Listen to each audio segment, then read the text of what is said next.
Pas pushimit dimror nga dita e sotme, nxënësit në të gjitha shkollat fillore dhe të mesme janë rikthyer në bankat shkollore për të vijuar procesin mësimor të gjysmëvjetorin e dytë të vitit shkollor. Drejtori i sapoemëruar i shkollës së mesme komunale Drita në Krçov, Lulzim Sadiku, bëri të ditur se procesi mësimor ka filluar normalisht dhe pa pengesa.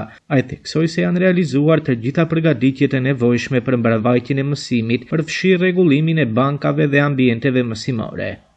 Viti shkollor fillon në rregull, ne kemi bërë disa përpjekje për të përmirësuar gjendjen, duke filluar që nga inventari bankat, nëpërmes të disa angazhimeve kemi përpjek që përmirësojmë gjendjen në përgjithësi, duke i riparuar mbi 250 banka që kanë qenë në gjendje jo të lakmueshme.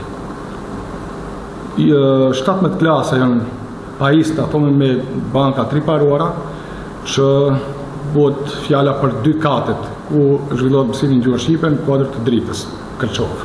Sipas tij dhe transporti i nxënësve është i organizuar dhe funksional, duke siguruar bartjen e rregullt të nxënësve nga vendbanimet përkatëse drejt shkollës dhe anasjelltas. Po ashtu drejtori njoftoi se sistemi i ngrohjes në shkollë është funksional, duke garantuar kushte të përshtatshme për zhvillimin normal të mësimit gjatë ditëve të ftohta të dimrit.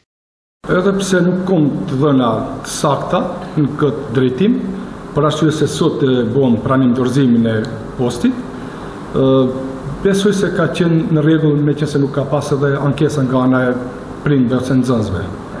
Po meqense kemi qenë përfshirë brenda këtyre ditëve të vikendit, ne që kemi qenë aktiv,